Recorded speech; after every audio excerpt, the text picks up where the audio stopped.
தமிழ், சரஸ்வதி 2 பேருமே சேர்ந்து ஹாஸ்பிட்டலுக்கு போறாங்க. போயிட்டு அங்க செக் பண்றாங்க. அப்ப டாக்டர் சொல்றாங்க, "இவங்க ரொம்ப வீக்கா இருக்காங்க. குழந்தையும் ரொம்ப வீக்கா இருக்கு." அப்படின்னு சொல்றாங்க. அத கேட்டோனே தமிழ் பயங்கரமா ஷாக் ஆகுறாரு. ஆமா, இவங்க ஜெயில்ல நெறைய கஷ்டத்த அனுபவிச்சிருக்காங்க. அதனால அவங்க மன உளைச்சலுக்கு ஆளாயிருக்காங்க. அது மட்டும் இல்ல, குழந்தையும் அப்படிதான் இருக்கு. கொஞ்சம் ஜாக்கிரதையா இருக்கணும் அப்படின்னு சொல்லிட்டு டாக்டர் சொல்றாங்க. சரிங்க அப்படின்னு சொல்லிட்டு 2 பேருமே அங்கருந்து வராங்க. வர வழியில அர்ஜுன் பார்க்குறாரு. பார்த்தோனையும் அப்படியே தமிழ்கிட்ட போய் பேசுறாரு. "என்ன எப்படி இருக்கீங்க? நல்லா இருக்கீங்களா தமிழ்? ஆமா, என்ன குழந்தை எப்படி இருக்கு? நல்லா இருக்காங்களா? சிஸ்டர் எப்படி இருக்காங்க?" அப்படின்னு சொல்லிட்டு ரொம்ப நக்கலா அர்ஜுன் கேட்குறாரு. "உனக்கு என்னடா பிரச்சனை?" அப்படின்னு சொல்லிட்டு தமிழ் கேட்குறாரு. "இல்ல அதுக்காக சொல்லல.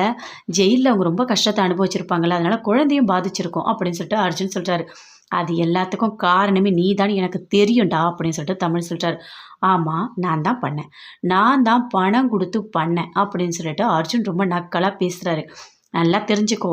சரஸ்வதிக்கு மட்டும் ஏதாவது ஆச்சு, உன்ன உயிரோடயே விட்டுருக்க மாட்டேன். இப்ப நீ உயிரோட இருக்கன்னா அதுவே பெரிய விஷயம்." அப்படின்னு சொல்லிட்டு தமிழ் சொல்றாரு.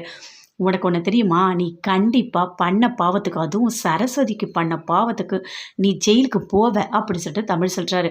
"அப்படியா? பார்க்கலாம், பார்க்கலாம்." அப்படின்னு சொல்லிட்டு அர்ஜுன் ரொம்ப திமிரா பேசிட்டு இருக்காரு. "ச்சீ! உன்கிட்டலாம் யார் பேசுறது?" அப்படின்னு சொல்லிட்டு தமிழ் அங்கருந்து பயங்கர கோவமா வராரு. "போ, போ. நல்லா போ தமிழ் போ. கண்டிப்பா இந்த அடி இல்ல, இனிமே தான் உனக்கு அடியே விழப்போது. உன் குழந்தைய பார்த்து பார்த்தா நல்லபடியா பொறக்கணும்னு நெனைக்கிற? கண்டிப்பா அத நான் பொறக்கவே விடமாட்டேன். என்ன பண்ண போறேன்னு பாரு. நல்லா சரஸ்வதி கடிச்சா தான் உனக்கு வலிக்கும்னு எனக்கு நல்லாவே தெரியும் தம்பி." அப்படின்னு அர்ஜுன் யோசிச்சுட்டு நின்னுட்டு இருக்காரு. தமிழ் போறாரு. "என்னங்க ஆச்சு?" அப்படின்னு சொல்லிட்டு சரஸ்வதி கேட்குறாங்க. "அந்த திமிர் பிடிச்சவன் என்ன பேசினான்?" அப்படின்னு சொல்லிட்டு.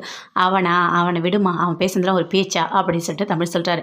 "இல்லங்க, ரொம்ப திமிரா தான் பேசுவான். அதனால தான் கேட்குறேன்." அப்படின்னு சரஸ்வதி சொல்றாங்க. "அதெல்லாம் ஒண்ணும் இல்ல சரஸ்வதி. வா நம்ம போகலாம் வீட்டுக்கு." அப்படின்னு சொல்லிட்டு அங்கருந்து கூட்டிட்டு போறாரு. "என்னங்க இப்படி சொல்றாங்க? குழந்தை வீக்கா இருக்குன்னு எனக்கே கஷ்டமா இருக்கு." அப்படின்னு சொல்லிட்டு சரஸ்வதி தமிழ்கிட்ட சொல்றாங்க. "தமிழ்